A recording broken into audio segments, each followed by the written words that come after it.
वास्तव में श्रीमद् भागवत के ऊपर बोलने का हमारा कोई अधिकार नहीं है। ये पुराण निर्मत्सर लोगों के लिए है। मात्सर्य, ईर्ष्या सबसे ऊपर का अनर्थ है, सबसे निकृष्ट अनर्थ है काम वासना। उसके बाद क्रोध, उसके बाद अन्य, और सबसे उत्कृष्ट ईर्ष्या। और उस मात्सर्य से जो मुक्त होते हैं उनको भागवत पढ़ने का, सुनने का, बोलने का अधिकार है। तो उस कैलकुलेशन के हिसाब से अधिकांश लोग कट हो जाएंगे।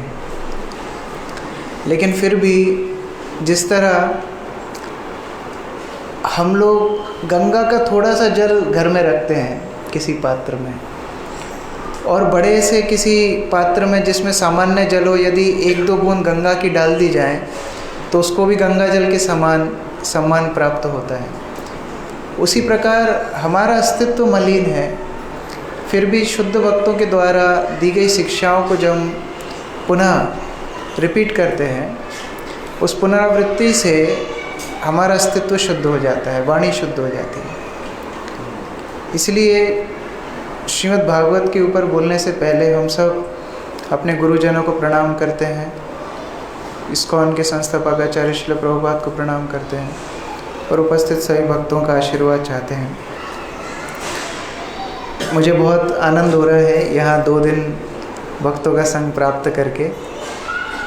हम लोग अलग अलग स्थान पे जा रहे हैं और जहाँ भी जा रहे हैं इतना प्रेम, इतना स्नेह, इतनी भक्ति मिल रही है कि शायद इतने सालों में जितनी नहीं इकट्ठी हुई होगी ये 2 दिन में हो गई। तो ये साक्षात गोलोक वृंदावन का मूड है, जहाँ एक परिवार के रूप में मानो पूरा सूरत शहर रह रहा है। ये विशेष कृपा श्रील प्रभुपाद की सूरत शहर के ऊपर है। आध्यात्मिक और भौतिक में केवल थोड़ा सा अंतर है। भौतिक का अर्थ है जहाँ हम केंद्र में हो, वो भौतिक है। आध्यात्मिक है जहाँ कृष्ण केंद्र में हो। कृष्ण से पुनः संबंध स्थापित करना ही आध्यात्मिक मार्ग है। एक उदाहरण बहुत सरल लेकिन मुझे बहुत अच्छा लगता है। मान लीजिए किसी गांव में एक व्यक्ति है जिसको चलते फिरते कोई भी तमाचा लगा के चला जाता है, कोई भी आते जाते उसको ठोक के चला जाता है, तो उस व्यक्ति का क्या सम्मान है। लेकिन दूसरा एक व्यक्ति है जो उधर के सरपंच का लड़का है, वो गलती करने पर भी उसको कोई हाथ नहीं लगाएगा। उसी प्रकार से व्यक्ति को त्रिताप क्यों परेशान करते हैं? क्योंकि वो कृष्ण से अपना संबंध भूल गया है। यदि कृष्ण से संबंध स्थापित हो जाए तो माया की ये क्षमता नहीं है कि वो शुद्ध भक्तों को, या जो कृष्ण की योग माया के अंदर जो महात्मा है उनको छूकर भी माया नहीं जा सकती। तो परेशानी है कृष्ण से संबंध भूल जाना, यही दुख का कारण है। पिताजी पुत्र को मेले में घुमाने के लिए लेकर के जाते हैं और एक आदत बच्चों की होती है हाथ छुड़ाने की। कई बार तो नाखून लगा करके भी हाथ छुड़ा लेते हैं। तो हाथ छुड़ा करके भागने में बड़ा आनंद आता है बच्चों को, लेकिन जब वो हाथ छुड़ा करके भाग जाते हैं थोड़ी देर बाद ही समझ में आता है कि अभी कोई नहीं है साथ में। दुकान वाला जो बड़े हंस के पहले बुला रहा था पास में, अभी भगा देता है क्योंकि पता है बच्चे के पास तो पैसे नहीं रहेंगे। मेला वही है, दुकान वही है, सब कुछ वही है, लेकिन अभी आनंद नहीं है क्योंकि पिताजी का हाथ छूट गया है। तो कृष्ण से पुनः संबंधित करने में हमारे जीवन में हम आनंद प्राप्त कर सकते हैं। ऐश्वर्य बड़ी आसानी से इस जगत में मिल जाता है, बड़ी बात नहीं है। ऐश्वर्य सुख दे सकता है, भोग वृत्ति दुख देती है, ऐश्वर्य सुख देता है, मुक्ति दुखों का निवारण करती है। लेकिन कृष्ण से संबंध आनंदम बुद्धिवर्धनम प्रतिपदम, हर पग पे आनंद का समुद्र हमें प्रदान करती है। और इसीलिए हमारा मुख्य उद्देश्य है कृष्ण को अपने जीवन का केंद्र बिंदु बनाना। हमारे जीवन में बहुत सारी प्राथमिकताएं हैं, हमारा कार्य क्षेत्र है, परिवार है, लेकिन मुख्य प्राथमिकता कृष्ण की होनी चाहिए। आप विचार कीजिए, गोलोक वृंदावन में कोई साधु बाबा नहीं है, एक भी सन्यासी नहीं है शायद, सब गृहस्थ लोग हैं, तो सबके परिवार हैं। और ऐसा बताया गया है कि वहाँ की जो सुंदरता है माताओं की, गोप कुमारों की, वो सुंदरता के आगे मानो इस दुनिया की miss world, miss universe cockroach के जैसे।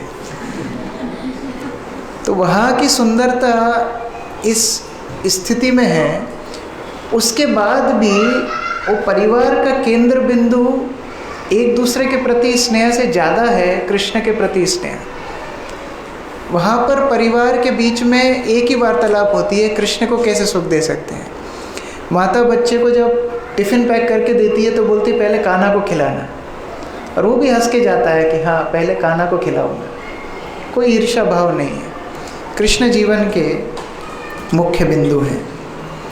उस तरह स्थिति में पहुंचने के लिए हमें शुद्ध भक्तों की, शास्त्रों की कृपा चाहिए। ये स्वतः ज्ञान हमारे जीवन में नहीं आ सकता। लोग बोलते हैं कि जब भगवान बुलाएंगे तब आ जाएंगे, ऐसा नहीं है। भगवान तो पुनः पुनः बार बार बुला ही रहे हैं। भगवान हमारे लिए कठिन नहीं मार्ग रखे हैं, हम भगवान की परीक्षा ले रहे हैं। शुद्ध भक्तों के रूप में, पवित्र नदियों के रूप में, धाम के रूप में, घर घर पवित्र ग्रंथों के रूप में भगवान हमारे पास में हैं, लेकिन हम उनके प्रति बिल्कुल भी प्राथमिकता नहीं दिखा रहे। ये हमारा दुर्भाग्य है। माया मुक्त जीवे नहीं स्वतः कृष्ण ज्ञान। स्वतः नहीं होगा, अपने आप माया से हम नहीं निकलेंगे।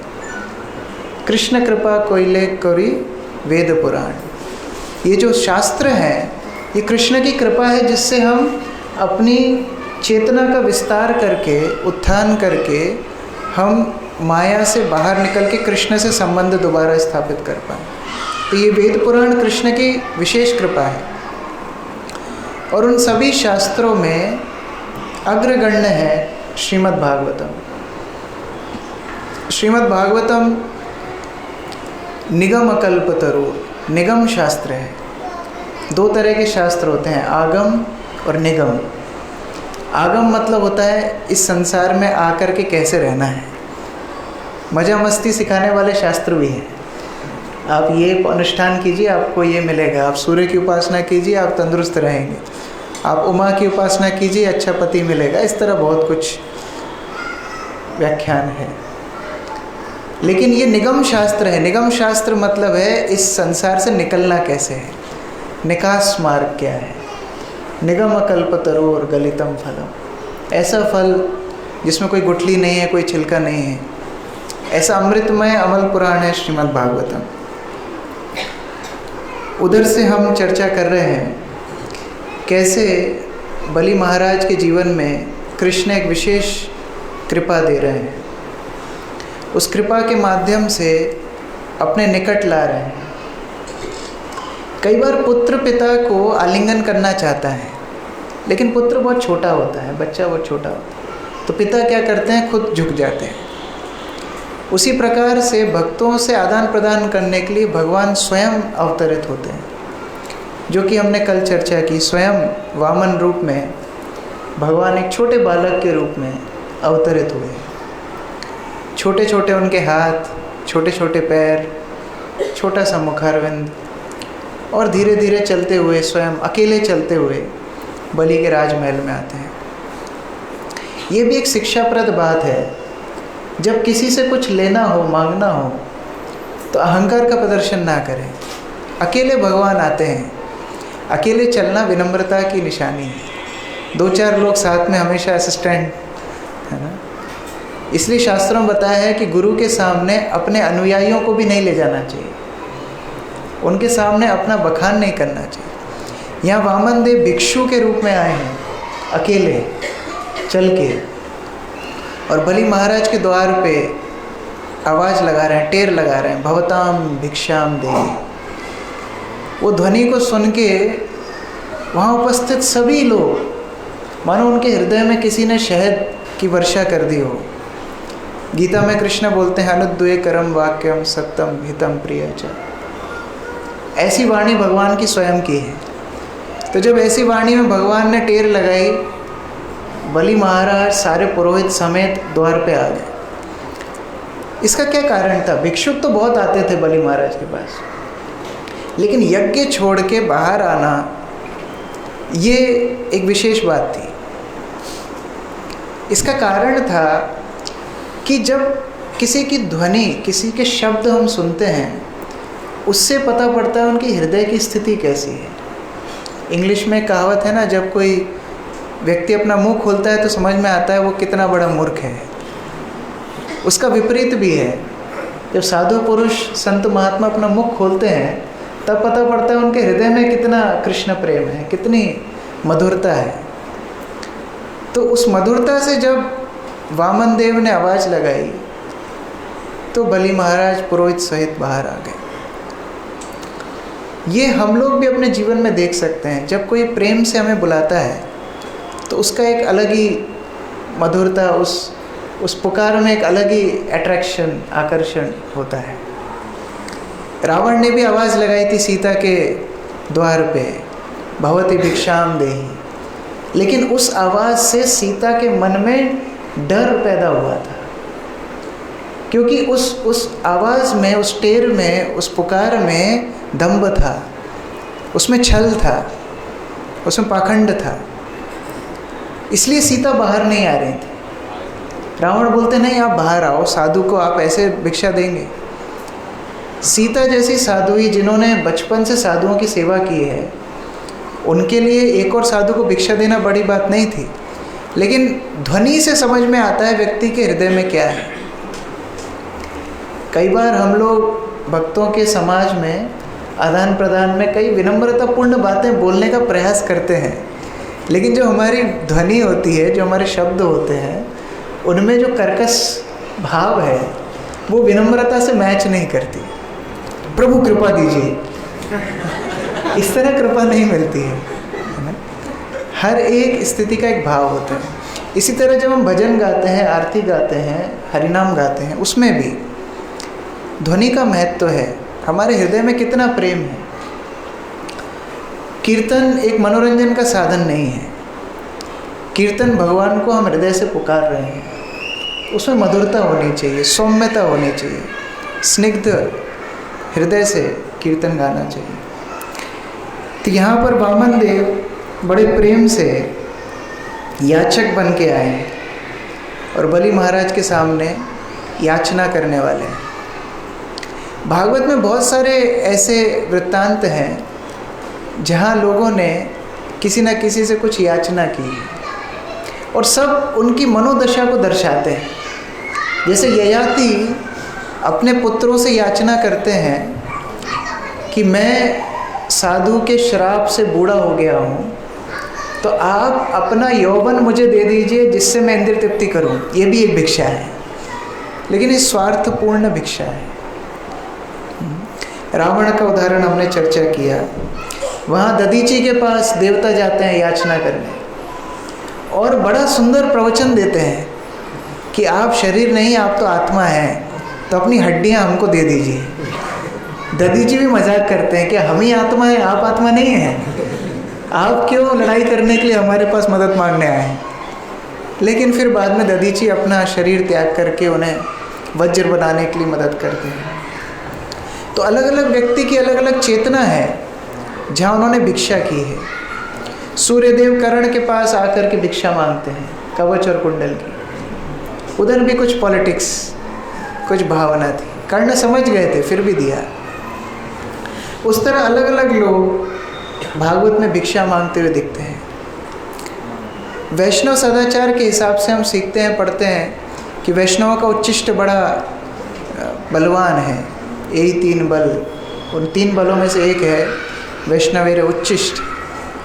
लेकिन भागवत के प्रथम स्कंद में वो शिक्षा भी है, उच्चिष्ट लेपान अनुमोदित। भिक्षा करके नारद मुनि ने भक्ति वेदांतों से उच्चिष्ट लिया, छीना चपटी करके नहीं लिया। देखिए, किसी वैष्णव को छल करना भी अपराध है। हम कृपा मांग रहे हैं, भिक्षुक बनना चाहिए। यदि कोई वैष्णव हमें कृपा नहीं दे रहा है, इसका अर्थ है कि हम विनम्र भाव से नहीं मांग रहे हैं। चैतन्य महाप्रभु से ज़्यादा विनम्र कौन होगा, जो तृणादपि सुनिचेन का श्लोक उनके प्राण स्वरूप है। लेकिन वही चैतन्य महाप्रभु कुछ वैष्णवों को अपना चरण धोने की अनुमति देते हैं और कुछ को अपने को हाथ लगाने भी नहीं देते। तो अंतर क्या है? कुछ तो अंतर होगा। याचना करने की हमारी जो इच्छा है वो पवित्र होनी चाहिए। हम लोग जब छोटे थे, एक दूसरे के पैर छूने के लिए लड़ाई करते थे बचपन में। एक बार तो एक भक्त के पीछे हम भागे और उसको कम से कम 1 किलोमीटर दौड़ा दिया सड़क पे। तो ये क्या वास्तव में कृपा मांग रहे हैं या उनको और ज़्यादा कष्ट दे रहे हैं? सेवा से प्रसन्न होना चाहिए वैष्णव। To love means to serve, serve means to please.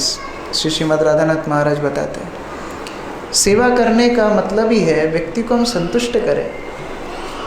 हम प्रसाद भी खिलाते हैं, व्यक्ति संतुष्ट होना चाहिए। हमारी संतुष्टि नहीं, व्यक्ति की संतुष्टि। उसी प्रकार से यहाँ याचक वृत्ति में मांग रहे हैं वामन देव, बलि महाराज भिक्षा दीजिए। बलि महाराज समझ गए ये व्यक्ति की आवाज़ में इतनी संतुष्टि है, इतनी तृप्ति है, इसकी ध्वनि सुन के हमें आनंद प्राप्त हो रहा है, इसको हमसे कुछ नहीं चाहिए, ये कुछ तो देने ही आया है। शास्त्रों में बताया है, जब किसी साधु पुरुष का हमारे घर में आना होता है, उनके भिक्षा मांगने से पहले ही हमारे सारे पूर्वज तर जाते हैं। उनका भिक्षा मांगना, हमारा देना नहीं देना बहुत दूर की बात है, उनका हमारी धैर्य पे पैर रखना, इसी से हमारे पूर्वज तर जाते हैं। इतना साधु पुरुष का महत्व है। बलि महाराज समझ गए थे ये मांगने तो नहीं आया, कुछ और ही विचार है। बलि महाराज बड़े खुश हो गए। उनकी दासियाँ, उनकी पत्नी, सारे राजमहल के पुरोहित, मंत्रीगण, सभी लोग बलि महाराज का स्वागत कर रहे हैं। बलि महाराज वामन देव के चरण कमल के पास जाके बैठ गए और बोलते हैं कि मैं ये प्रण किया है मैंने कि जो भी मेरे द्वार पे आएगा मैं उसको खाली हाथ नहीं जाने दूंगा। वामन देव ने वायरस पकड़ लिया। क्या वायरस है? यही अभिमान है। अभिमान है कि मेरे द्वार से कोई खाली नहीं जाएगा। हम क्या दे सकते हैं किसी को? किस चीज़ का अभिमान? धन का अभिमान, कभी कभी दान का अभिमान। हमने दान किया, शास्त्रों में बताया कि दान अगर दाएं हाथ से दे रहे हैं तो बाएं हाथ को भी पता नहीं पड़ना चाहिए। लेकिन दुर्भाग्य है, आज कोई पंखा भी डोनेट करता है तो पूरे खानदान का, परिवार का नाम लिखा देता है। ये दान नहीं है, ये हमारे इंद्रिय तृप्ति का संसाधन है। हम लोगों से प्रशंसा चाहते हैं, हमारे मिथ्या अहंकार को हम और ज़्यादा फुलाना चाहते हैं। वामन देव ने जैसे ही ये बोला, बलि महाराज ने जैसे ही बोला, वामन देव समझ गए, क्योंकि ये साधारण बात नहीं है। भगवान भक्तों के अंदर कोई अनर्थ नहीं देखना चाहते। जैसे हमारे छोटे बच्चे होते हैं, उनके अंदर हम कोई गलती नहीं देखना चाहते। वो कैसे बैठते हैं, कैसे चलते हैं, हम लोग पूरा ध्यान रखते हैं कि अरे दूसरों के सामने हमारी नाक ना कट जाए। तो वामन देव भी सोच रहे हैं, अरे बलि तुम आगे महाजन की लिस्ट में आने वाले हो, नाक मत कटाओ इनका तो शुद्धि करना आवश्यक है। तो जो अनंत है, जो ईशावास्यम इदम सर्वम, जिनकी सब कुछ संपत्ति है, वो भगवान बलि से बोलते हैं हमको आप 3 पग भूमि दे दीजिए। बलि बड़ा मुस्कुरा रहा था। 3 पग भूमि। जब भगवान ने देखा कि बलि थोड़ा मुस्कुरा रहे हैं, तो भगवान बलि के पूर्वजों की प्रशंसा करने लगे। मांगना तो है 3 पग, डोनेशन कैसे मांगना है भगवान से सीखना चाहिए। प्रशंसा कर रहे हैं बलि के पिता विरोचन, महान दानी, इतने बड़े दानी। उन्होंने भी प्रतिज्ञा की थी, हमारे यहाँ दान यज्ञ चल रहा है, जो आएगा जितना मांगेगा उतना हम दे देंगे। देवताओं ने सोचा कि अरे ये तो हमारी कुर्सी जाने वाली है, इतना दान यज्ञ कर लेगा, बाद में इंद्र बन जाएगा। तो सूर्योदय स्वयं आकर के भिक्षा मांगने के लिए, और विरोचन बोलते हैं मांगिए क्या चाहिए, ले आपका सिर दे दीजिए। विरोचन बिना सोचे समझे अपना सिर काट के दे देते हैं। देखिए बलि महाराज के लिए कोई नई टेक्निक नहीं हो रही थी यहाँ पर। उनके पिता की जिस कारण मृत्यु हुई वही कैसेट दोबारा से रिपीट हो रही है, फिर भी देंगे।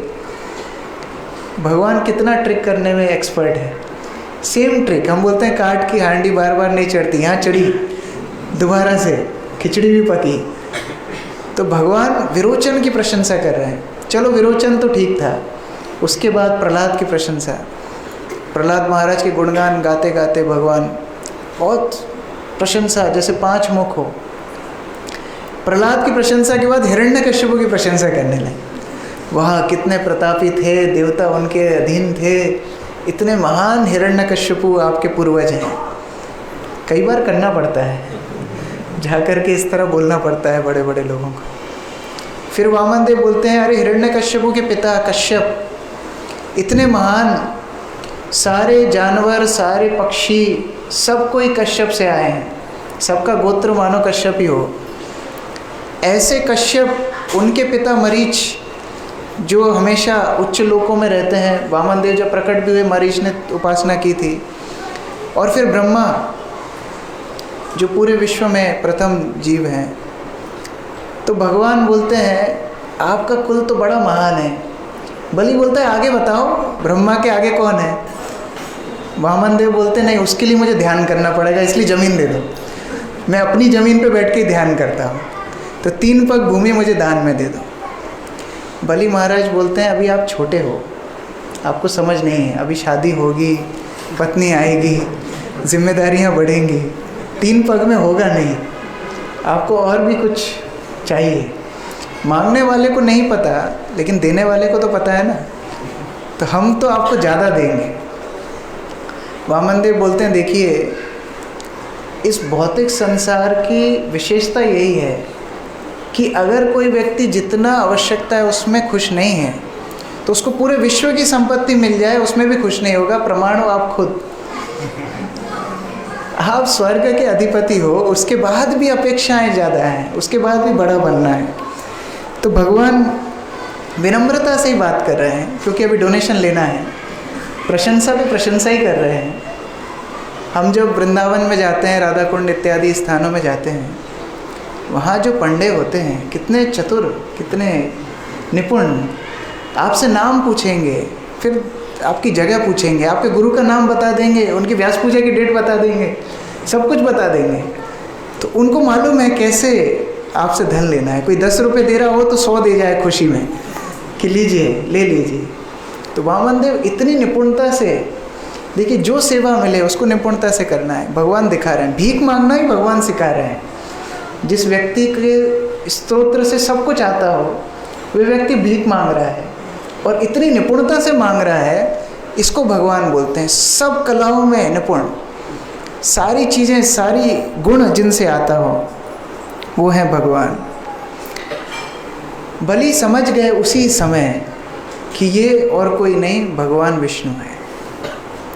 इतनी सौम्यता, इतनी मधुरता केवल भगवान के अंदर ही हो सकती है। अधरम मधुरम, हर चीज़ मधुराधिपते अखिलम मधुरम। श्री चैतन्य महाप्रभु अपनी लीला में बहुत बार प्रयास कर रहे थे कि वो अपनी भगवत्ता को छुपा लें, लेकिन वो संभव हुआ नहीं। एक बार चैतन्य महाप्रभु भक्तों के साथ संकीर्तन कर रहे थे और उनके संकीर्तन में उनको बिल्कुल भी आनंद नहीं आ रहा था। तो उन्होंने पूछा कि आज मुझे आनंद क्यों नहीं आ रहा है? तो अद्वैत आचार्य दाढ़ी वाले, उनसे बड़े हैं, तो वो थोड़ा मजाक में बोलते हैं कि मैंने आपका भाव को आज चोरी कर लिया है। चैतन्य महाप्रभु इतने गंभीर हो गए, इतने गुस्सा हो गए, वहाँ से छोड़ करके चले गए संकीर्तन। बाकी भक्त उनके पीछे पीछे भागने लगे। अद्वैत आचार्य थोड़े बूढ़े हैं, धीरे धीरे जा रहे थे। चैतन्य महाप्रभु गंगा में छलांग लगा देते हैं। भक्त लोग ऐसे जैसे चैतन्य महाप्रभु को बाहर निकालते हैं। चैतन्य महाप्रभु बोलते हैं अभी आप अद्वैत आचार्य को मत बताना कि आपने मुझे गंगा से बाहर निकाला। और फेवरेट स्पॉट है चैतन्य चरितामृत में छुपने का, नंदन आचार्य का घर। नित्यानंद भी वहीं जाके छुपे, अद्वैत आचार्य वहीं जाके छुपे, अभी चैतन्य महाप्रभु भी वहीं जाके छुप गए। जब भक्तों ने पूछा आप ऐसा क्यों कर रहे हैं, तो चैतन्य महाप्रभु ने बोला मैं अद्वैत आचार्य को ये एहसास दिलाना चाहता हूँ कि उन्होंने मेरे साथ गलत मजाक किया, इसलिए मैं छुप गया, उनको लगना चाहिए कि मैं मर गया। भक्त लोग बोलते हैं आप ज़्यादा समझदार नहीं हैं, भक्त ज़्यादा समझदार हैं। जिन अद्वैत आचार्य ने आपको प्रकट किया है, बुलाया है, वो नंदन आचार्य के घर से आपको नहीं ढूंढ पाएंगे। किसी से भी छुपना, भक्तों से मत छुपना। तो भगवान बहुत प्रयास करते हैं खुद को छुपाने का, लेकिन छुप नहीं पाते। ऐसे ही जब भक्त लोग गौर कीर्तन करना शुरू कर रहे थे, जय सचिनंदन गौर हरि, जय सचिनंदन गौर हरि, इस तरह कीर्तन करते करते चैतन्य महाप्रभु के गंभीरा के पास पहुंच गए। चैतन्य महाप्रभु बड़ा रुष्ट हो गए, गुस्सा हो गए, ये क्या नया शुरू किया है। श्रीवास ठाकुर को देख के बोलने लगे आप ये नया प्रकार की पाखंड मत शुरू कीजिए, केवल कृष्ण कीर्तन, विष्णु कीर्तन। आप किसी सामान्य पुरुष को मेरे जैसे भगवान मत बनाइए। उसी समय कुछ गौड़ीय भक्त कृष्ण कीर्तन छोड़ के गौर कीर्तन करते हुए निकल रहे थे। तो श्रीवास ठाकुर बोलते हैं हमें तो आप डांट फूंक के चुप करा दोगे, इनको कैसे चुप कराओगे। चैतन्य महाप्रभु बोलते हैं आप इनको समझाओ। श्रीवास ठाकुर ऐसा हाथ रखा। चैतन्य महाप्रभु बोलते क्या मस्करी कर रहे हो। बोले मैं सूरज को ढक लिया हूँ, किसी को सूरज नहीं दिखेगा, अभी पूरा सूरज ढक लिया मैंने। चैतन्य महाप्रभु अपने कक्ष में वापस चले जाते हैं। क्योंकि भक्तों से तर्क करने का कोई फायदा नहीं है, भक्त भगवान को तुरंत पहचान जाते हैं। और हम लोग इस स्थिति में हैं कि जो भगवान प्रतिमा नहीं तुम्हें साक्षात ब्रजेंद्र नंदन, वो सामने है, फिर भी उनको जड़ वस्तु समझते हैं। ये हमारा दुर्भाग्य है। भगवान भागवत के रूप में, भक्तों के रूप में, हरिनाम के रूप में, विग्रहों के रूप में सामने हैं, फिर भी हम जड़ वस्तु समझते हैं। भक्त का भाव क्या है, कैसे भी छुप के भगवान आ जाए उनको भक्त पहचान जाता है। तो यहाँ पर बलि महाराज भगवान को पहचान जाते हैं और दान देने के लिए तत्पर हो जाते हैं। ठीक है हम दान देंगे। इतने में शुक्राचार्य भाग करके आता है। अभी जिसका माल खाया होता है ना, उसके लिए थोड़ी सॉफ्ट कॉर्नर भी होता है कि हमारी दुकान बंद हो जाएगी। शुक्राचार्य बलि को बोलते हैं नहीं नहीं, ये विष्णु है, इसको आप दान मत दीजिए, सब कुछ लेकर के चला जाएगा। बलि महाराज विचार करने लगे, गुरुजी ने सिखाया था जो कोई आए उसको दान देना है, आज वही मना कर रहे हैं। और जिस विष्णु की उपासना करके, यज्ञ मतलब क्या है, यज्ञ पुरुष, यज्ञ विष्णु है, जिस विष्णु की उपासना करके मैं इस स्थिति पे पहुंचा हूँ, यदि वो स्वयं मेरे द्वार पे आ गया और भिक्षा मांग रहे हैं, उससे बड़ा सौभाग्य मेरा और क्या हो सकता है। तो यहाँ गुरु का परित्याग किया बलि महाराज ने शास्त्रों के निर्देश में। कई लोग बोलते हैं ये बहुत अच्छी बात है, ये बहुत अच्छा इंस्ट्रक्शन है, कभी कोई अग्रज गलती करें तो उनको मना कर दो। ऐसी बात नहीं है। बलि महाराज के पास अपने दादा प्रहलाद का संरक्षण था। प्रहलाद वहाँ पर मौजूद थे। उनके संरक्षण में, उनकी ट्रेनिंग में उनको पता है कि साधु गुरु शास्त्र तीनों एक साथ चलते हैं। साधु, भक्त लोग और शास्त्र तीनों एक साथ। यदि गुरु साधु और शास्त्रों से अलग बोलने लगे फिर वो गुरु में गड़बड़ है। यदि भक्त गुरु और शास्त्रों के अलग बोलने लगे तो भक्तों में गड़बड़ हो गई। कोई ऐसी पुस्तक आ जाए जो गुरु के वाक्यों से, भक्तों के समाज से ही अलग चल रही है, वो पुस्तक में गड़बड़ है। तो गुरु साधु शास्त्र एक साथ चलना चाहिए। बलि महाराज सोचते हैं कि मुझे झूठ बोलने के लिए बोल रहे हैं। शुक्राचार्य समझाते हैं विपत्ति में झूठ बोलो चलता है। कई साधु ऐसे होते हैं, आते हैं चाय पियो चलता है, हमने एकादशी की है बस 10 बार चाय पीते हैं, और उनके गुरु भी ऐसे ही सिखाते हैं, चलता है कोई बात नहीं। तो इस तरह जब बलि महाराज ने सुना ये तो गड़बड़ है, पृथ्वी सबका भार सह सकती है, एक झूठे व्यक्ति का भार नहीं सह सकती। इसलिए जब झूठे लोग, दाना प्रवृत्ति के लोग बढ़ जाते हैं, पृथ्वी भार सहन नहीं कर पाती और क्षीर सागर में जाके ब्रह्मा के साथ स्तुति करती है।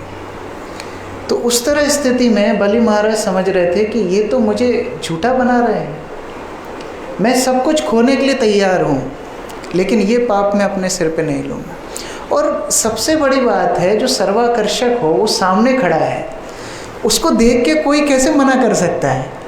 कई बार कुछ भिक्षुक ऐसे आते हैं, उनको देख के आप मना नहीं कर सकते।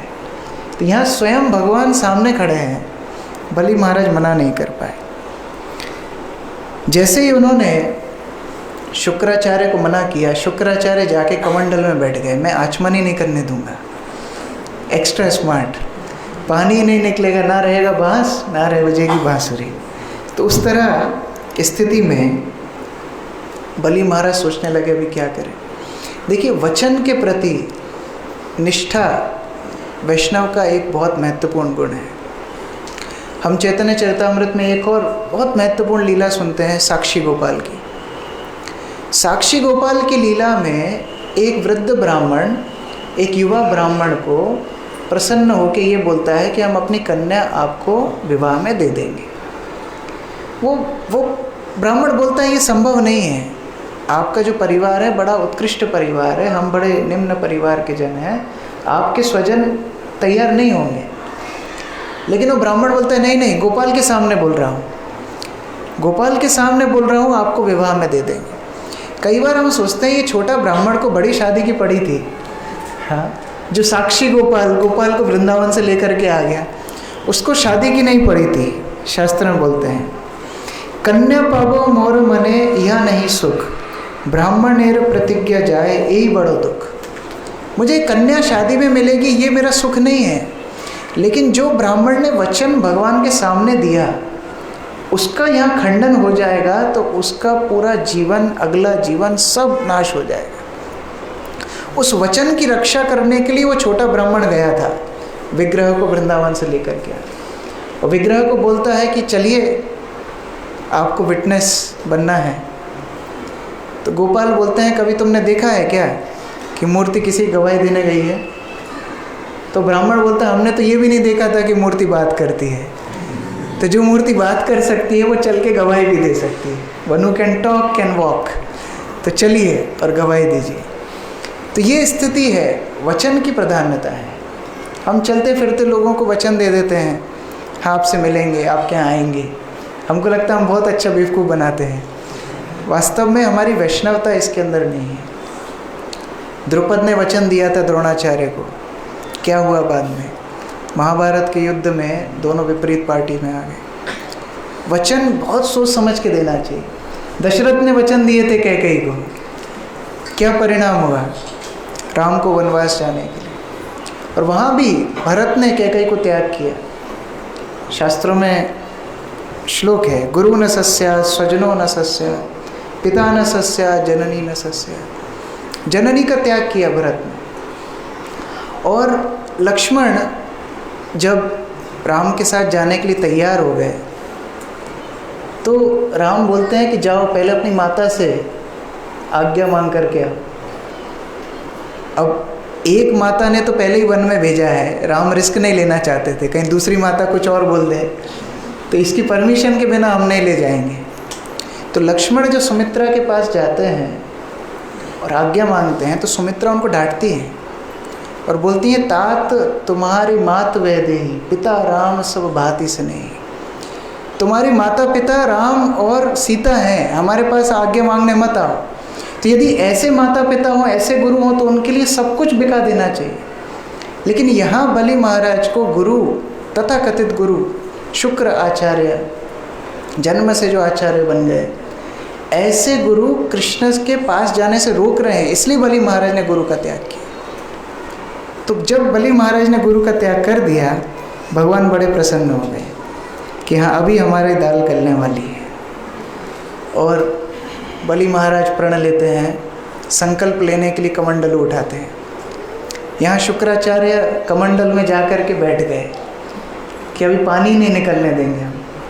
वामन देव बोलते हैं ऐसे बहुत कमंडल ठीक किए हैं हमने, लाइए हमारे हाथ में दीजिए। और अपने छाते में से कुशा घास निकाल करके शुक्राचार्य की आंख फूट जाती है। आकर के बलि महाराज वामन देव को संकल्प करते हैं, हम आपको 3 पग भूमि दान में देंगे।